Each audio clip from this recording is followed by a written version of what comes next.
My exceptional skills on the soccer field caught the attention of a professional team in my hometown.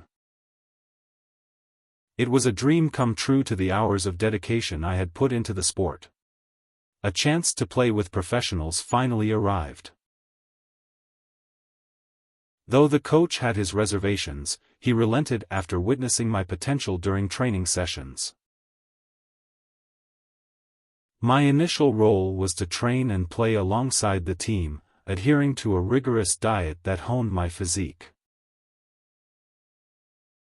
I became bulkier, yet retained my lightning speed. But it took 3 months before I got my chance to shine in a game. The day finally came, and I played like never before.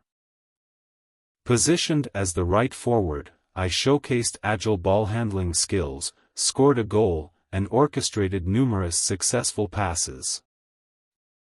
We won the match, and the coach was thoroughly impressed with my performance.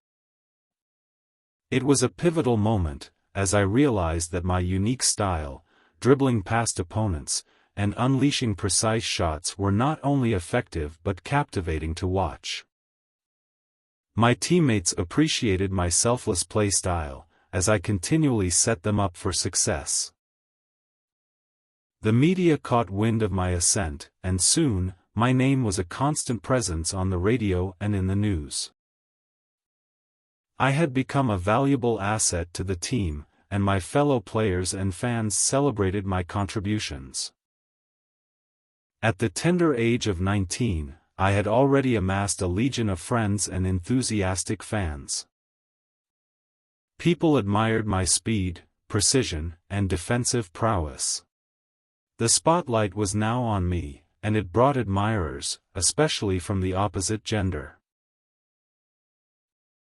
Life was transforming, and popularity was becoming a constant companion.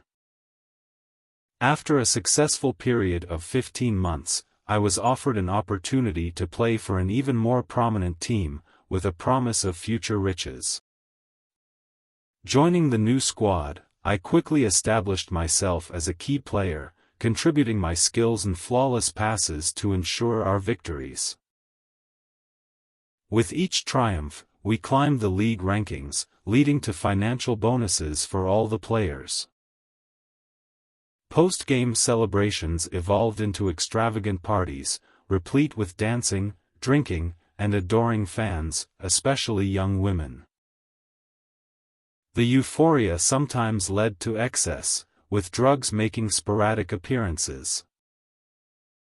Concerned friends offered advice, but I dismissed it as jealousy, failing to realize they were genuinely worried about my future.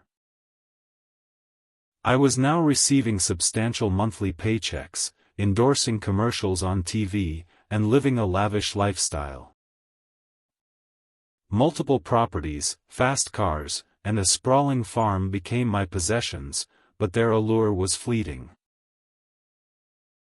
I seldom visited the farm, and as time passed, it became more of an investment than a place of enjoyment. Additionally, my thoughts were posted on getting me more possessions as possible as long as I wanted, so to show all my fellow friends and family how much power I had gained. As I indulged in luxury and excess, my focus on soccer began to blur. I was spiraling into a hedonistic existence, where money and possessions overshadowed my passion for the game. The meaningful connections with family and genuine friends began to wither as I chased a mirage of materialism. I also started to acquire some rather manners as to not wear the same clothing more than once or twice. By this I mean that whenever the day came to an end, I just threw the clothes away into the garbage or I disposed them all completely. I didn't even give them to some of the needed friends I was supposed to cherish. I did it because I thought I could do so even though some people said otherwise. I didn't care about their comments. I thought only about my instincts. One fateful night, after a raucous victory party, I drove my beautiful girlfriend on my fancy vehicle to my opulent apartment. The temptingness of having her under my silk bed sheets was irresistible. Under the influence, I sped through the streets recklessly.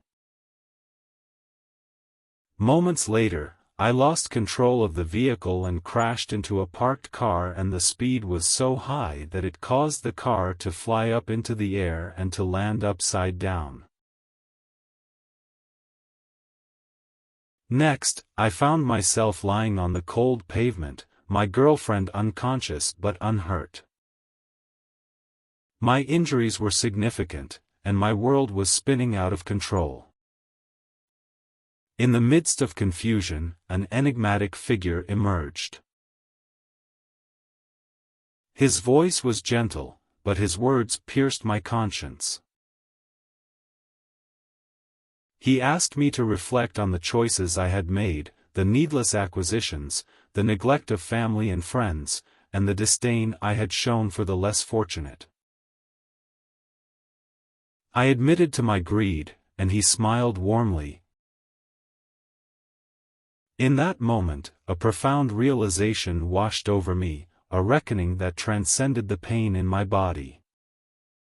It was a chance to reset and find my way back to what truly mattered in life, guided by the wisdom of a mysterious but caring mentor. Now, I realized that I had reborn with the chance to change my greedy thoughts, for generosity for all living things. According to the story, write down the questions and possible answers in the notebooks. Number 1. Why did the main character want to play soccer?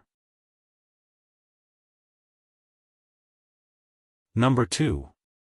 What did the coach think about the main character at first? Number 3. What did the main character do to become stronger and faster? Number 4. Why did the news and radio talk about the main character?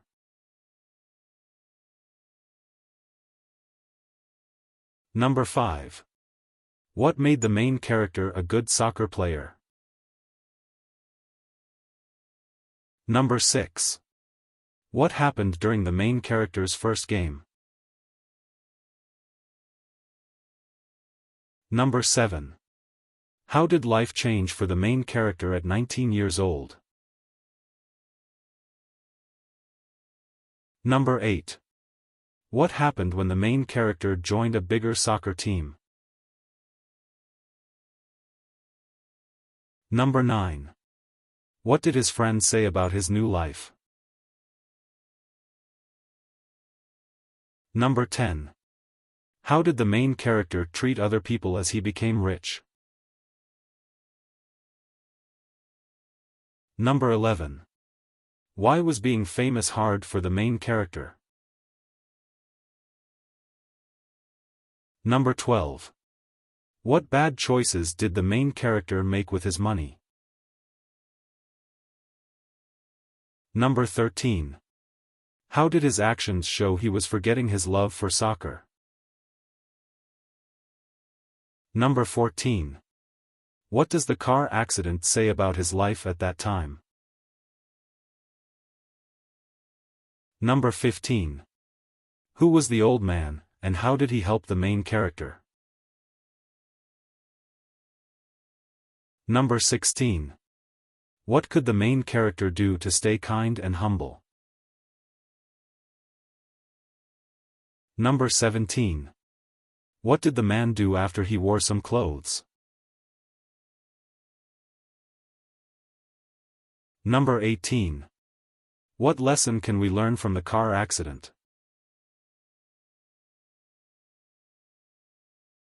Number 19. How might the main character change after talking to the old man?